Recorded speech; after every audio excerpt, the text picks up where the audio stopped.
Live from TNN studios in New York City, it's The Cutting Edge with Jameson Stryker. Good evening, and welcome to The Cutting Edge. I'm Jameson Stryker. In an extraordinary series of events, new developments in technology have broken historic ground in an area few ever saw coming: the thoughts, feelings, and point of view of dogs. As most of you know by now, one very special dog was selected by the Mindshare Corporation for her obvious intelligence and apparent empathy. She is the first recipient of cutting-edge microsurgical implants that allow her to speak. That's right. The implanted chips translate her thoughts and enable her to express them in the English language. Ladies and gentlemen, some say the impact of this on our civilization far surpasses that of the moon landing or the advent of artificial intelligence. What this year of our Lord, 2018, has brought us is the world's first talking dog. Does this guy ever shut up? And in a world premiere, our show is the first to air an exclusive one-on-one interview with her, live by satellite. Daphne Simone. These pretentious talking heads giving themselves credit for every little thing. Oh, we're on. Hello. Daphne Simone, welcome to The Cutting Edge.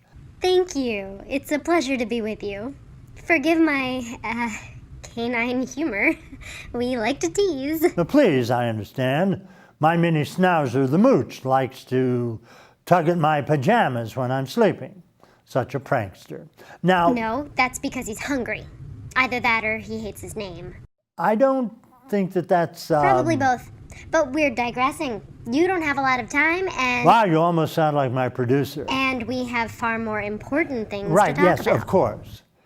It's just hard to believe that I'm talking to a dog. Jameson, I've been watching your show since I was a little pup.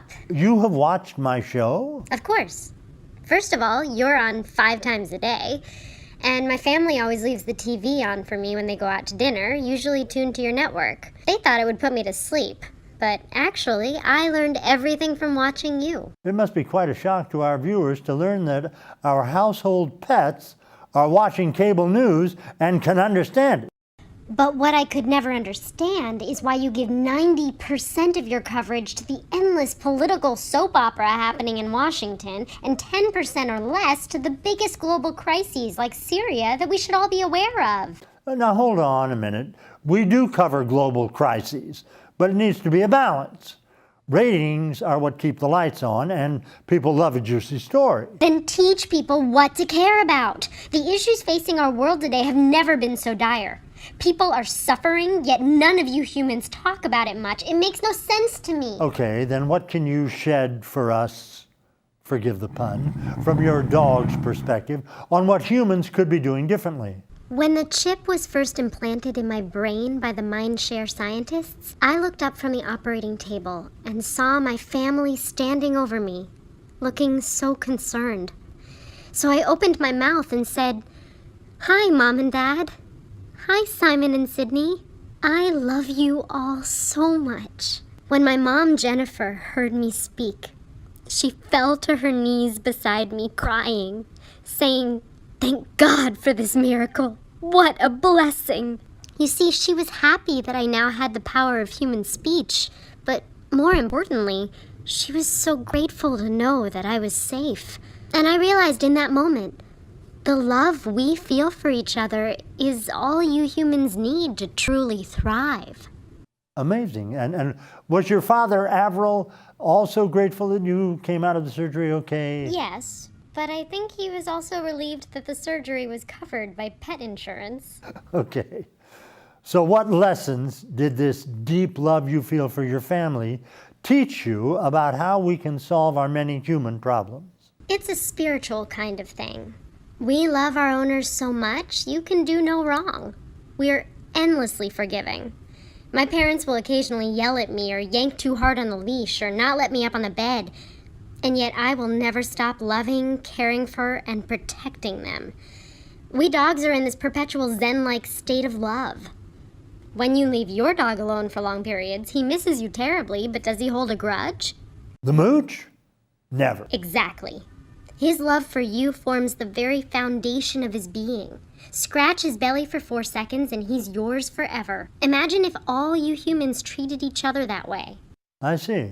I never before saw dogs as spiritual beings, but now I understand your species' capacity for loving your owners truly is like your religion. Well, I'm devoted to my own family, but I love all people equally, from all countries. Their suffering is my suffering. You see, in the canine world, we operate with a pack mentality. If a dog falls behind, we wait for them. We minister to their needs. If we come across food, we share it. We don't fight. But you humans, have you seen the look people have on a buffet line? They're just wishing the people in front of them would get out of their way. And people boarding planes, practically shoving each other to get to their seats. Yeah, I wouldn't know. I always board early. First class is a much more genteel affair. You see? That's exactly my point. There is no first class in our world. We treat our fellow dogs equally.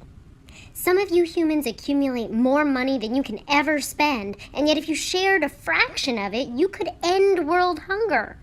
Now that I can communicate, it's my mission to make you all understand how to truly care for one another the way dogs do. Well, that's all well and good for a dog to say. I can't believe I just uttered that sentence. But in the complex world of human beings, nothing is that simple.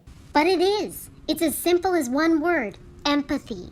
If you humans all cared about your fellow man as much as you cared about making money, or the latest iPhone release, or what Kanye thinks about Trump, then we wouldn't have 2 billion people on this planet living without food and clean water.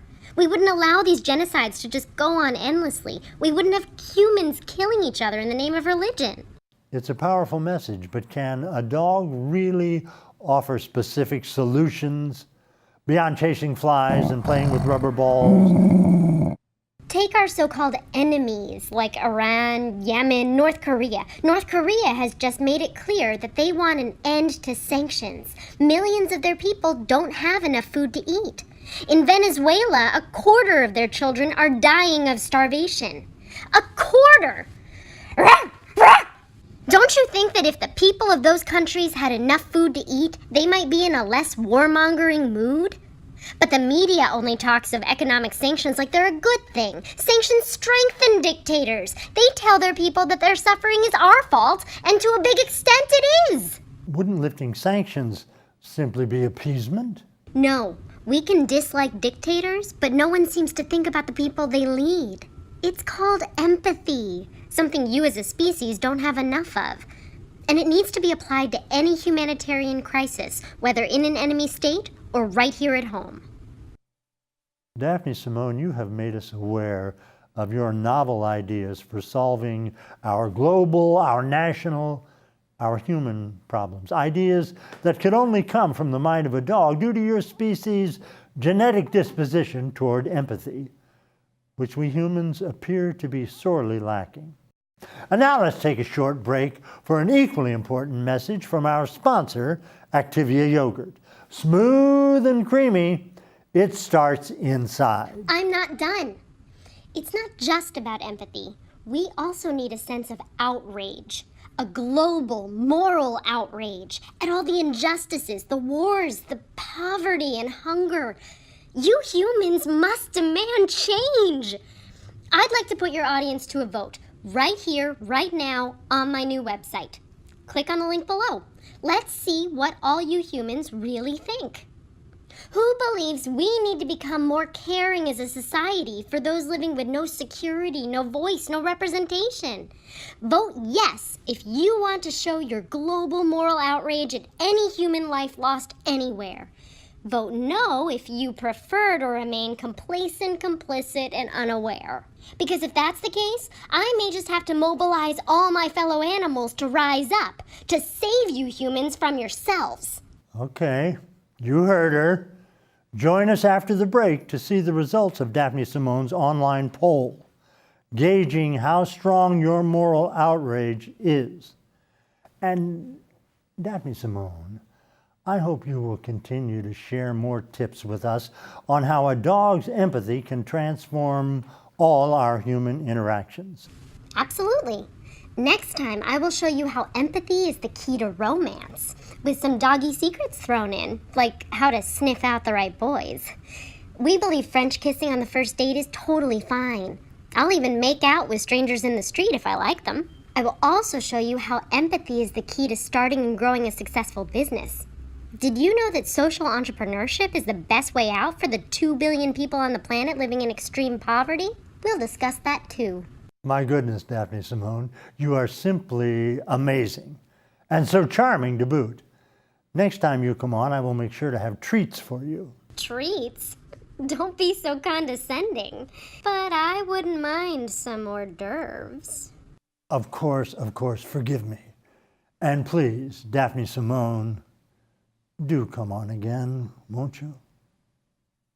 See you all after the break on The Cutting Edge. Girl, you really got me going. You got me so I don't know